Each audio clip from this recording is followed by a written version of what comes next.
Nicolas Sarkozy sera-t-il devenu la racaille qu'il s'était lui-même promis de nettoyer au Karcher? Vous en avez assez, hein? Vous avez assez de cette bande de racailles.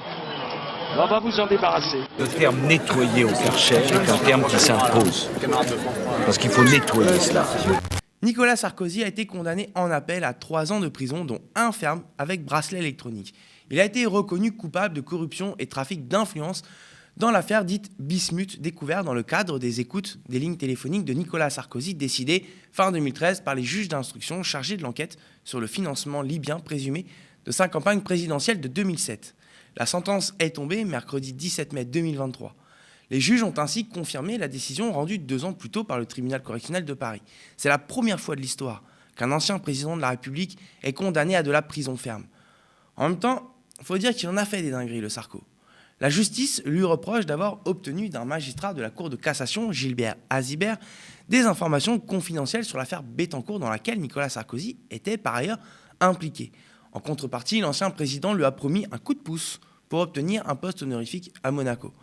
Ce pacte de corruption a été capté grâce à l'écoute d'une ligne téléphonique officieuse entre Nicolas Sarkozy, alias Bismuth, et son avocat et ami Thierry Herzog. Après l'annonce du verdict, Nicolas Sarkozy a quitté la salle d'audience sans faire de déclaration. C'est son avocate, Jacqueline Lafont, qui a répondu à la presse et qui a fait savoir qu'elle formerait un pourvoi en cassation contre une décision de justice qu'elle a qualifiée de stupéfiante, injuste et inique. Rien que ça. On l'écoute. Nous allons continuer à faire de droit. Le droit triomphera, je pense, parce que ce dossier ne manque pas de questions de droit. Nous allons poursuivre devant la Cour de cassation. Nous irons jusqu'au bout du chemin judiciaire s'il le faut. Cette décision-là me semble stupéfiante. Elle est critiquable, contestable, en droit, en fait. Et nous ne lâcherons pas ce combat-là, qui est un combat juste, face à une décision particulièrement inique et injuste. Merci beaucoup.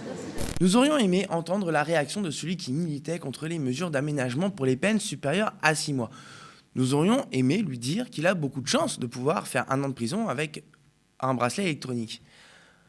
Autre chose, l'ancien président est également privé de ses droits civiques pour une durée de 3 ans, ce qui le rend évidemment inéligible et lui interdit de voter. Et ça risque également de compromettre son doux rêve de devenir le Premier ministre de celui qui lui mentionnait comme son mentor. Je veux parler évidemment d'Emmanuel Macron. Le parquet général évoque une affaire, je cite, d'une gravité sans précédent au cours de la Ve République. Le parquet national financier disait de Nicolas Sarkozy en 2017 qu'il était un délinquant chevronné. Ironique, n'est-ce pas? Perso, le plus ironique et le plus gênant, c'est cette déclaration qu'il avait faite le 3 mars 2012 lors d'un meeting à Bordeaux pour la campagne présidentielle. Écoutez. La République, c'est l'autorité de la loi. La loi comme expression de la volonté générale. La loi dont le respect s'impose à tous. Dans la République, il n'y a pas d'impunité pour celui qui viole la loi. Dans la République, il n'y a pas d'excuse pour le délinquant, il n'y a pas d'excuse pour le criminel. Des circonstances atténuantes, oui. Des excuses, non. Des peines proportionnées, oui. De l'impunité, non. Dans la République, quand on est condamné à une peine, la peine doit être exécutée.